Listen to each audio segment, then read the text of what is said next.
Welcome to acara tablik akbar dengan tema Masuk Surga Sekeluarga oleh Ustaz Dr. Askar Yaman SPD MPD.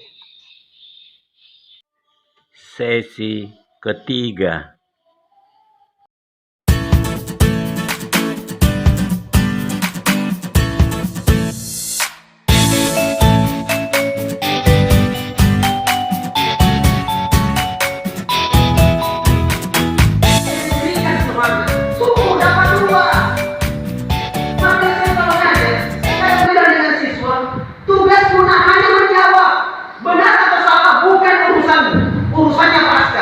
Kalau salah kita perbaiki sama-sama, kalau benar kita betulkan. Nah, kerjakan, minta tolong kerjakan soal nomor 3. Berdiri saja anak dari tempat duduk naik ke papan sudah satu kesyukuran. Apalagi berani menjawab, makanya hargai, bukan kiamat dunia. Walaupun jawabannya 1 tambah 1 7. Bagus mah, temannya semuanya ketawa. Apa yang bagus? 2 Pascal 2, saya terima kasih banyak. Silakan dulu. Siapa yang jawab 2 tadi? Saya Pascal. Memang 2. Oh, itu perspektif matematika. Temanmu tadi jawab perspektif sosial. Ya. Kalau matematika 1 tambah 1 2, tapi kalau sosial 1 mamamu, 1 bapakmu, 5 anaknya. Berapa semuanya? Berapa? 7. Tapi kita bukan belajar sosial sekarang, belajar matematika. Makanya kita jadi anak-anak enak. Ini tidak tolong dulu. Seakan-akan kiamat besok. Padahal masih panjang. Makanya sudah sadar. Jangan diterima guru stres. Banyak guru stres jadi stres anak-anak. Bahkan anak tidak mau datang ke sekolah. Orang tua, ayah, bunda mempunyai kewajiban untuk mendidik anaknya. Ya ayyuhalladzina amanu qu anfusakum wa ahlikum nar. Yang kedua, kebaikan anak tergantung daripada didikan orang tua. Makanya kita sebagai orang tua yang tahu betul setelah kita paham pentingnya pendidikan anak, membina anak untuk masa depan mereka, makanya kita didik dia dengan kebaikan-kebaikan yang kita berikan kepada mereka. Ingat jamaah sekalian, mendidik anak dengan keteladanan, pembiasaan, pengajaran yang baik. Kenapa ini penting? Karena setiap anak yang dilahirkan tidak langsung pintar, tidak langsung bodoh, tidak langsung pintar membaca, tidak ada anak lagi langsung suster, mana mama, tidak ada. Lain susternya Pak Ali, anak ajaib. Semua anak yang terlahir dalam posisi tidak tahu apa-apa. Wallahu akhrajakum min butuni ummahatikum la ta'lamuna syai'an wa ja'ala lakum as-sam'a wal absara wal af'idah la'allakum tashkurun. Surah An-Nahl ayat 16 ayat ke-78. Dialah Allah Subhanahu wa taala yang telah mengeluarkan masing-masing kita daripada perut ibu kita dengan tidak ngerti apa-apa, tidak tahu apa-apa. Jadi semua anak terlahir sama, from zero, dari nol, tidak tahu apa-apa, tidak ngerti apa. Kemudian Allah memberikan apa? Start 3 nikmat. Apa itu? Pendengaran, penglihatan dengan hati. Maksudnya apa? Anak mudah sekali belajar dari apa yang dia dengarkan. Anak mudah sekali mencontoh dari apa yang dia lihat. Dan anak mudah sekali memilah dari apa yang dia rasakan. Makanya dibutuhkan keteladanan, teladan yang baik. Kalau kita ingin anak kita rajin sholat, maka yang paling pertama rajin sholat adalah orang tuanya. Kenapa? Karena anak mudah sekali mencontoh dari apa yang dia lihat. Lihatlah anak-anak kita itu, yang perempuan masih kecil, dia suka lihat uminya pakai cadar, pakai topi cadar, walaupun satu tangan, walaupun tisu. Ya, coba lihat, dia senantiasa lihat uminya sholat, ikut topi sholat di sampingnya. Bahkan ada anak yang sudah meninggal bapaknya, ya, ibunya yang mendidik ini anak, laki-laki ini anak, dia minta mukena. Jalan yang baik, perhatian, dengarkan dan arahkan. Dan ingat, jangan pernah lelah di dalam mendidik. Jangan pernah lelah. Coba lihat Nabi siapa itu yang anaknya tidak mau mengikuti beliau sampai mau meninggal sekalipun dia tetap dalam kekafiran. Nabi siapa? Nabi Nuh. Anaknya Kan'an lari ke atas gunung. Nabi Nuh masih memanggil anaknya. Sini naik ke atas perahu, kembali ke jalan Tuhanmu. Dia bilang gunung bisa menyelamatkan saya. Akhirnya dia pun tenggelam oleh air bah.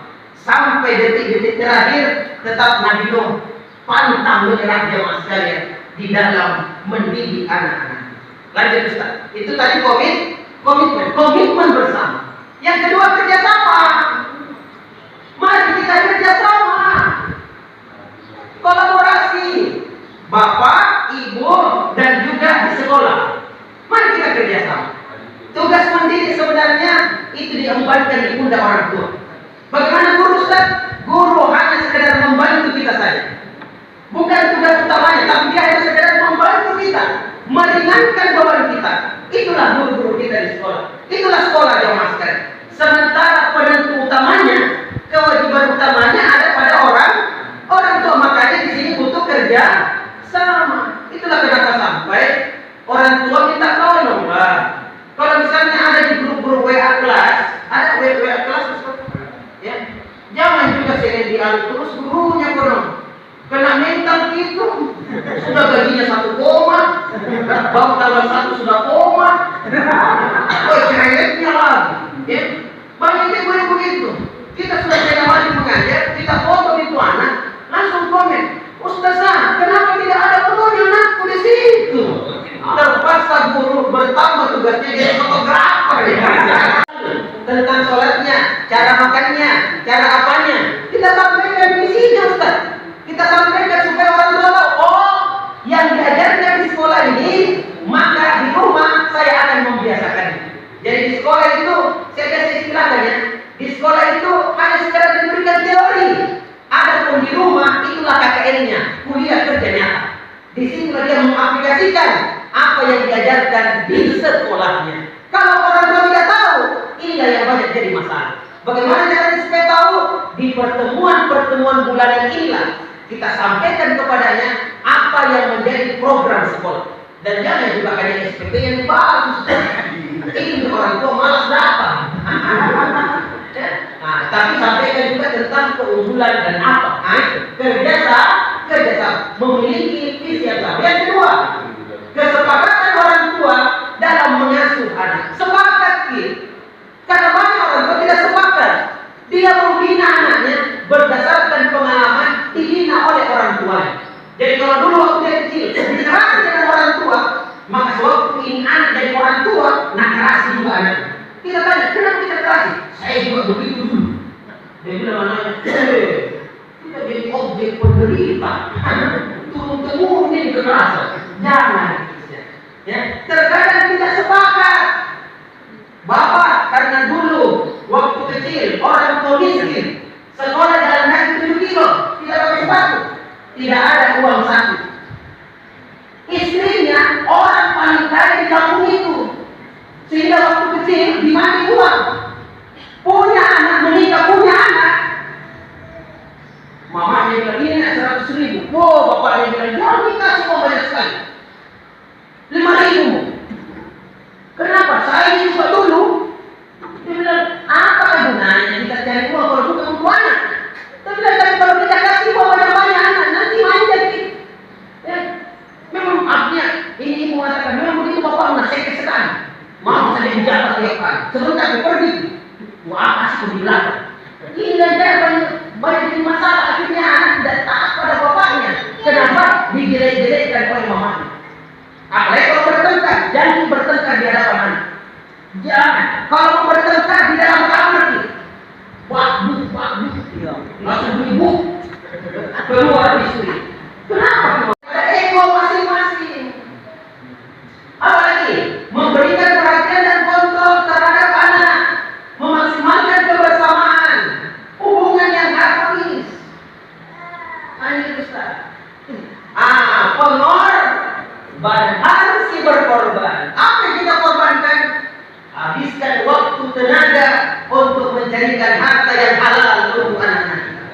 jangan harta yang haram. Yang berikutnya, berikan tempat lingkungan yang baik. Cari sekolah-sekolah terbaik, cari tempat tinggal terbaik. Kalau ada tempat tinggal tapi buruk lingkungannya, ciptakan lingkungan yang baik di situ. Apalagi kalau ada masjid, maka buatkan TK-TK, buatkan tarbiyah untuk anak-anak remaja. Lingkungan yang awalnya buruk, insya Allah lambat laun menjadi baik. Jamaah sekalian, berikan tempat lingkungan yang baik. Yang berikutnya, berdoa untuk kebaikan anak. Banyak-banyak berdoa kepada Allah. Ya, yang berikutnya adalah biasakan berdialog dengan anak. Harus berkorban, tahan perasaan tak, berdialog dengan anak. Apalagi kalau anak itu sudah remaja. Pernah dengar kisah Nabi Ibrahim dan Ismail anaknya? Allah memerintahkan Nabi Ibrahim untuk menyembelih anaknya. Pernah dengar ya? Ya. Apakah langsung disembelih? Coba kalau kita Nabi Ibrahim, perintah disembelih, 7 anaknya ini mana paling nakal? Apa dia bilang? Ya bunayya, inni ara fil manam anni asbahuka fanzur masa. Wahai anakku, saya melihat dalam mimpi bahwa Allah memerintahkanku untuk menyembelihmu. Bagaimana kira-kira pendapatmu? Anak remaja kita ajak dialog, dia senang. Walaupun kita bisa meluruskan pendapatnya, itu enaknya dialog. Kita tidak. Pokoknya kalau tamat SMP masuk pesantren. Kalau tidak mau, saya coret namamu dari silsilah keluarga. Gitu modelnya. Dialog. Kalau tidak mau jangan kenapa tidak mau apa alasan tak mau masuk di mana pena. Lambat laun anak setelah kita dialog diskusi, rupanya lebih bagus masuk pesantren begitu. Jangan egota, jangan hanya mauta. Mari kita dialog. Apalagi, tapi jangan dialog dengan anak 3 tahun begini ya. Nah, sini dulu. Bagaimana pendapatmu dengan debat cawapres hari malam? Dia balik, dia yang baik, menjadi kebanggaan anak, tumbuhkan kepercayaan dan jauhkan dari berbohong. Hati-hati berbohong. Bohong 2 efeknya, hilang kepercayaan, tidak ada artinya nasihat. Hati-hati berbohong. Nah, kalau kau berhasil puasa sepatu roda, berhasil puasa 1 bulan, mana sepatu roda? Tidak jadi nak. Kenapa? Krisis moneter. Harga-harga naik, anak-anak pembeli setan krisis moneter. Yang penting saya berhasil puasa mana? Tahun depan, siapa yang berhasil puasa sepeda dia dapat? Langsung kakak bilang jangan lama bodoh. Cukuplah saya korbannya. Bulan tahun lalu sepatu roda, sekarang sepeda ini kau. Guru-guru di sekolah jangan berbohong. Hilang kepercayaan dan tidak ada artinya nasihat. Oh, apalagi jamaah sekalian, menghukum dengan cara yang terbaik, bukan sekedar melampiaskan emosi. Terakhir, kesabaran, sabar di dalam membina. Jelas ayatnya bahwa hidup ini adalah merupakan ujian, agar supaya kita kembali ke jalan yang benar. 2, fungsi daripada ujian. Dan sifatnya ujian sementara. Tidak lama kita bina anak, tidak lama juga. Tidak lama, tidak sampai puluhan tahun tidak. Ya, tetapi manfaatnya luar biasa panjangnya.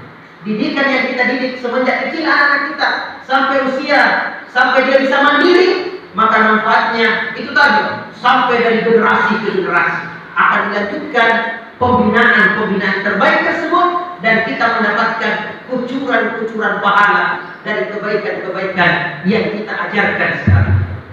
Saya pikir ini jamaah sekalian yang sempat kita sampaikan ya, mudah-mudahanlah anak-anak kita, keluarga kita, semuanya jamaah sekalian dalam lindungan Allah Subhanahu wa taala, mereka dapat terdidik dengan baik dan insya Allah nanti di akhirat kelak dimasukkan ke dalam surganya, dan bukan hanya kita sendiri saja, tapi bersama dengan keluarga kita semuanya, baik kakek, nenek, cucu, sampai cucu-cucunya, itu juga akan berkumpul nanti di akhirat kelak, yakni di dalam surga. Ya jamaah sekalian, lebih dan kurang saya mohon maaf yang sebesar-besarnya. Semoga kebersamaan kita ini bisa memberikan banyak dampak kebaikan untuk kita sekalian. Adana Allah wa iyyakum ajmain. Assalamualaikum warahmatullahi wabarakatuh. Ini bisa merubah stres menjadi doa, bisa merubah perilaku yang buruk kanan menjadi perilaku yang baik. Apa itu? 4 kata-kata ajaib. Yang pertama adalah biasakan keluar dari mulut kita kalau kita ingin menyuruh sesuatu atau kita ingin sesuatu dari anak kita atau siapa saja, biasakan mengucapkan kata-kata minta tolong. Minta tolong. Ayo semuanya bilang. Bapak-bapak bilang. Bisa minta tolong. Bisa minta tolong. 1, 2, 3, mulai. Bisa minta tolong. Minta tolongnya agak kasar. Kasih melengkung itu begini baru nanya. Bisa minta tolong. 1, 2, 3, mulai. Bisa minta tolong. Nah, bisa minta tolong, nak. Anak-anak langsung lakukan. Karena setiap orang yang diminta tolongi pasti mau bantu. Kenapa anak sekarang hatinya kasar, mulutnya kasar? Karena kita yang kasar. Weh, ambil sampah. Mana itu anak? Nah, bukan balik kelasku. Kenapa nak suruh? Nah, bukan guru, karena tidak pernah kan aja. Tapi kalau kita bilang, nah, bisa minta tolong, nak, ambil sampah tak? Dia tidak akan lihat siapa kita. Tapi yang dia dengarkan adalah permintaan tolong. Jadi gitu, istriku saya bisa minta tolong. Istri mau terbang cemas. Tapi kakinya turun ke bawah, masih diuni ke siang. Bagaimana kata-kata istri tidak kasar dengan kita stres? Woi, kopi. Langsung istri bilang, bikin mau sendiri. Bisa minta tolong istriku saya, bisa minta tolong bikinkan kopi. Ada kopi. Minta tolong. Anak-anak di rumah, nah, bisa minta tolong, nah, ambilkan air abah di kulkas. Dia ambil. Woi, air di kulkas. Anak-anak balik, tantara tuh. Itu kenapa sampai kalau sudah panggil nama anak, dia selalu sembunyi di balik pintu. Kenapa? Karena dia nasuki lagi. Keterpaksaan. Karena kita tidak pakai minta tolong. Rubah sekarang, bisa minta tolong, nak, kerjakan kecuali nomor 3. Weh, nomor 3, tidak naik. Apalagi sebelumnya kita bilang apa? Awas kalau salah. Kita anak bilang belum kerja sudah salah. Bagaimana caranya mau naik? Jadi guru stres ambil Ustaz sendiri. Stres sana. Sebentar kita ajar saja.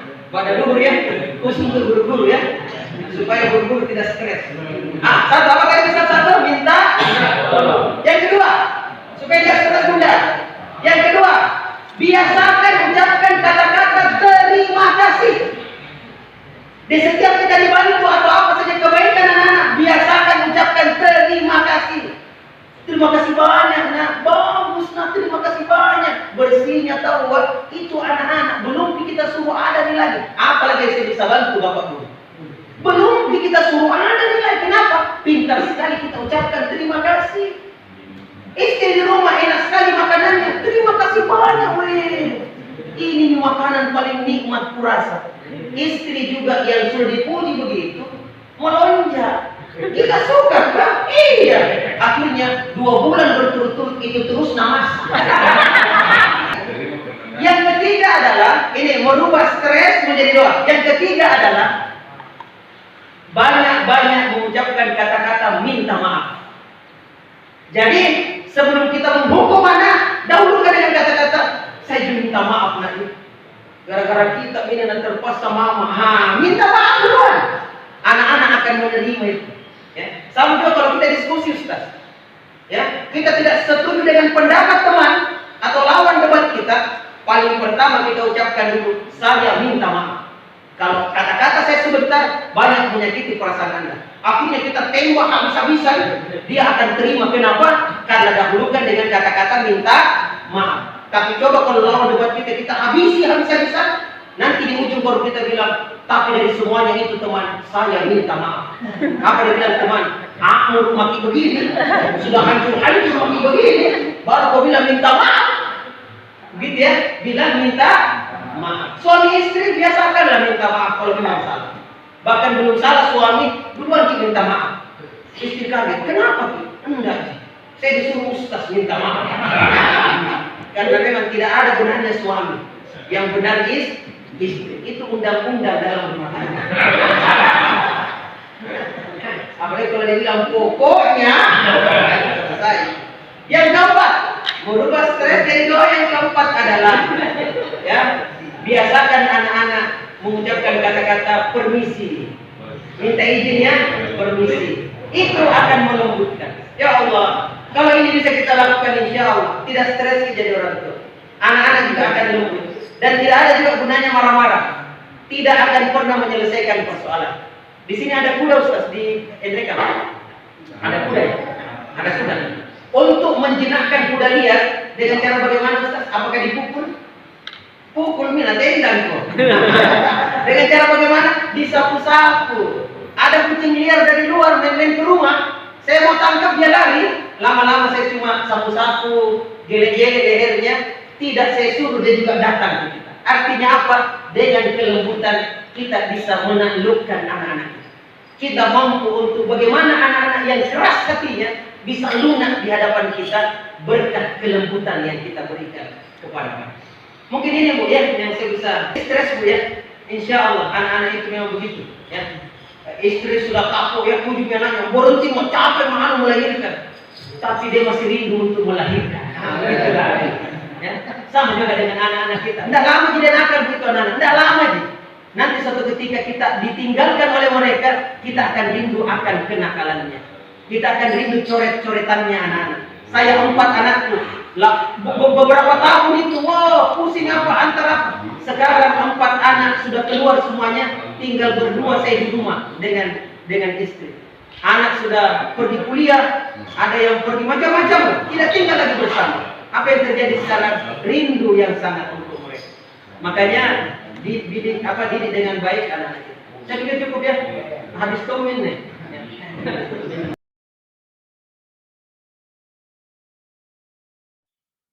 Thanks for watching. Bye. See you on the next watching video. Terima kasih telah menonton.